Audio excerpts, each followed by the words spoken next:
All right, what's up? What's up? It's your boy Corey B. So today what I want to talk about is I want to kind of add a little bit and kind of take it to the next step from where I was yesterday on my post, where I talked about, when you're on a platform, and are we using these platforms for, spreading the good news as Christians, or are we using it as a divisive tool, right?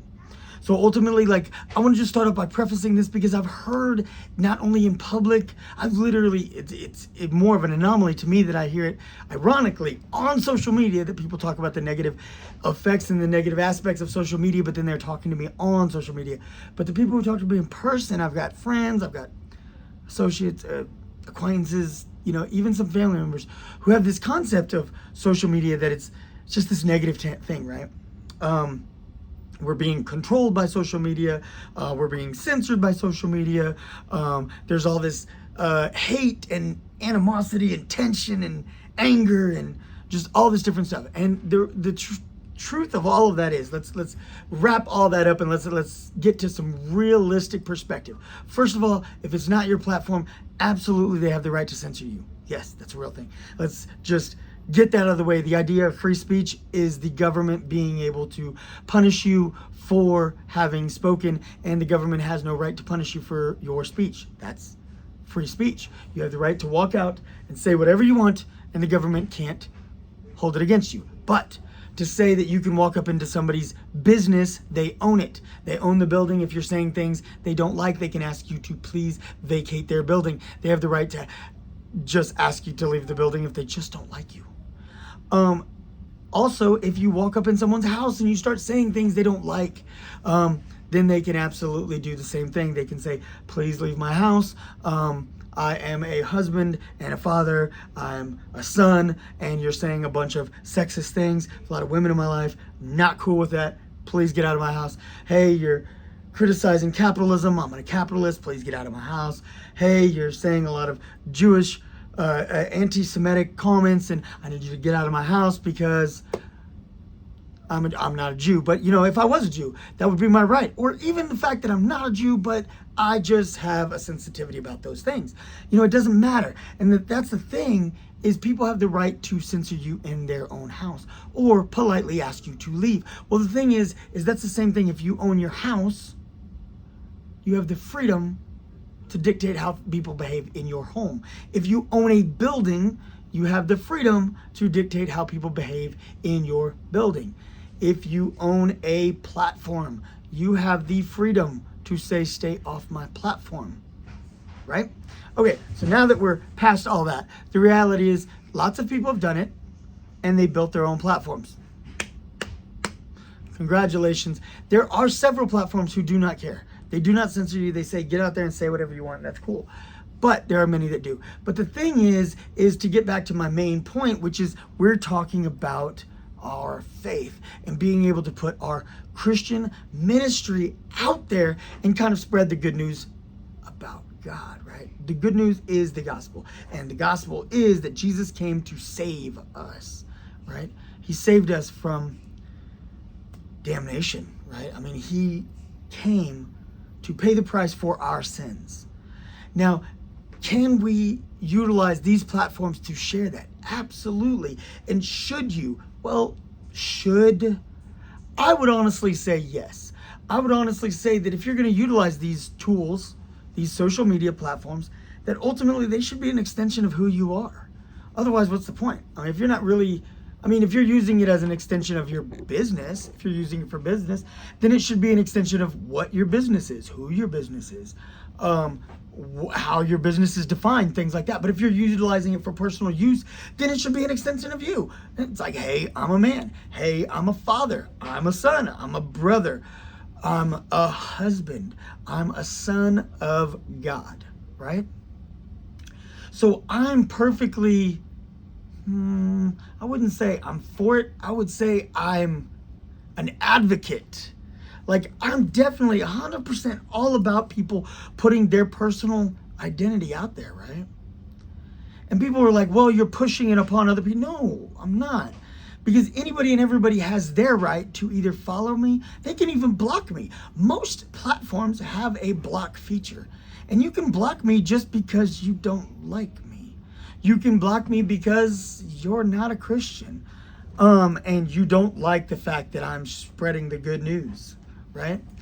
But the thing is when it comes down to it, should that be an extension of me? It is an extension of me. If it's not really an extension of me, see, that's one of the things I've especially, I was on the fence about social media a lot when I was on the fence about MySpace, and I was on the fence about getting into Facebook and all this, 20 years ago. And now I'm like all big about it, right? I'm like, social media is absolutely incredible. It's just a matter of how you use it. I choose to unfollow people. I choose to block people, and I don't attack them. I don't be nasty. I don't get out there and say, hey, I don't like what you're saying, therefore you're blocked.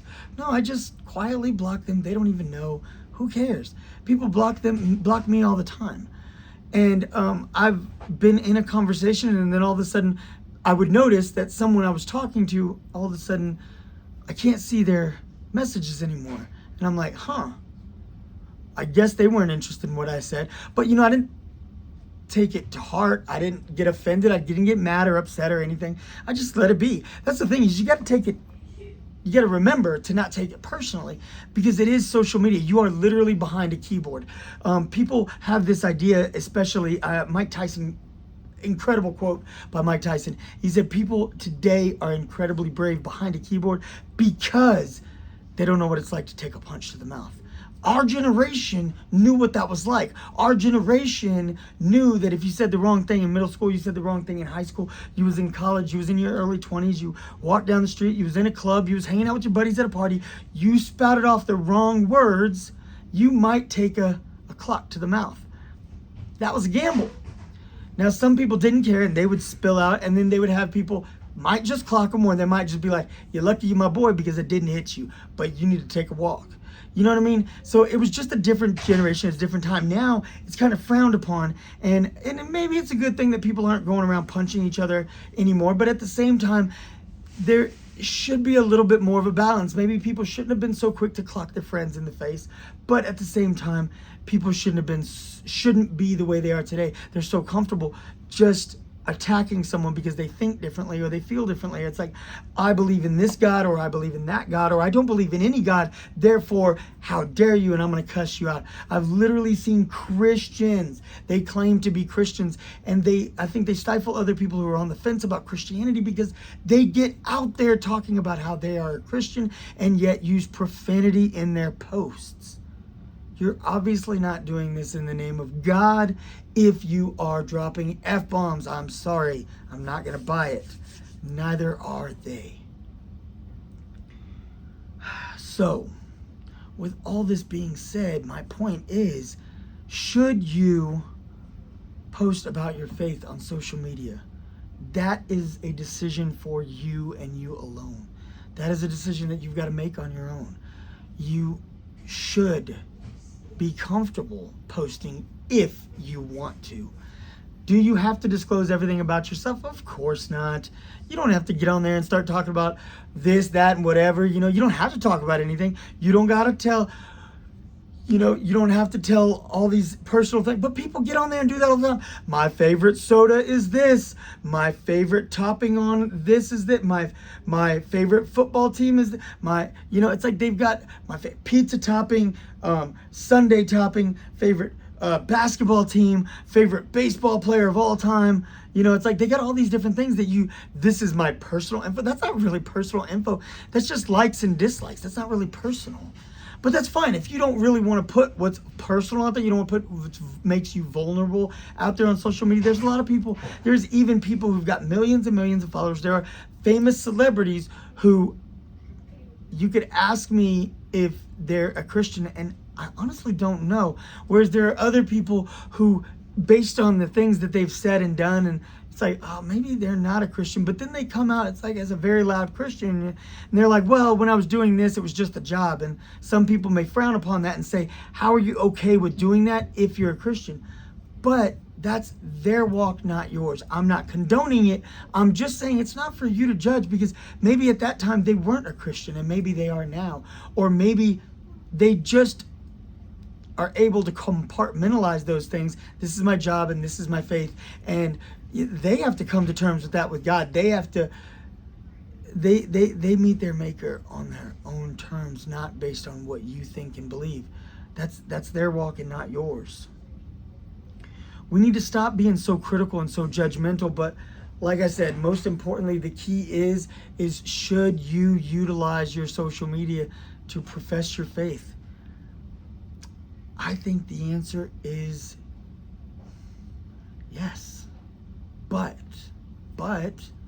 do you have to? No. You don't have to. It's not really a right or wrong should. It's just you should have that comfort level that, hey, you know what? I'm going to get out there and tell everybody I'm a Christian. I'm a proud Christian. I'm super happy to share the love of Jesus. I'm so stoked every morning when I wake up because God put air in my lungs today, and I'm stoked to tell y'all all about it. You should feel comfortable doing that without feeling like you're going to be ridiculed. But others should feel comfortable posting also without thinking that Christian is going to attack them because they think differently. There's a line that you walk. You want to share the good news, but you don't attack other people with it. This is just food for thought. I hope this sits well. I hope this marinates. I hope you allow it to just marinate in your mind and on your heart. And I hope you can really just take away, I don't know, some things to think about how you talk and react to other people. I know I've tried to make a better effort of thinking about how I talk. I typically talk before I think, but I've tried to get a little bit better about that. So share this with someone. Share it. Just wherever you're watching it right now, on your iPad, on your smartphone, go ahead and click that little share button and send it to your cousin, send it to your coworker, send it to a friend. I want y'all to think about that and just come to terms with doing the right thing as far as not attacking other people, but feeling comfortable with who you are. All right, it's your boy. I love y'all. Y'all be blessed. Have a most awesome, excellent, incredible day. It's your boy, and I'm out.